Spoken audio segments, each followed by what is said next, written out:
Praise the lord. యేసుక్రీస్తు దివ్యనామంలో నా హృదయపూర్వక వందనాలు తెలియజేస్తాను. దుఃఖంలో ఉన్నావా, కలవరంలో ఉన్నావా, బాధతో ఉన్నావా, అయ్యో కుటుంబం ఈ రకంగా అయిపోతుందని వేదనతో ఉన్నావా, అప్పులను బట్టి వ్యాధులను బట్టి దుఃఖంలో నీ జీవితం కూరుకుపోయిందా?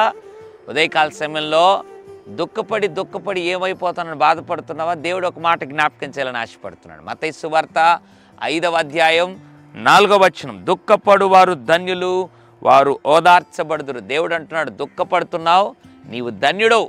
ఎందుకో చెప్పంటారా? నీవంటా ఓదార్చబడతావు. దేవుడు నిన్ను ఓదార్చాలని ఆశపడుతున్నాడు. ఇంక నీ దుఃఖ దినములు అయిపోయాయి. ఇక దేవుడు నిన్ను ఏ విషయం కొరకై దుఃఖపడ్డావో ఆ దుఃఖాన్ని నీ నుండి తొలగించి నిన్ను ఓదార్చబోతున్నాడు.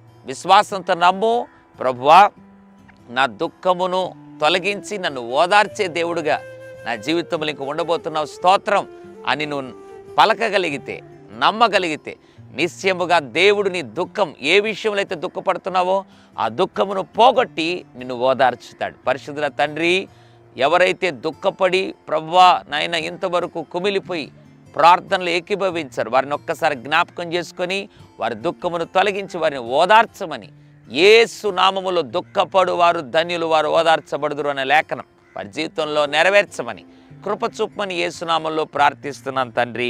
ఆమెన్. God bless you.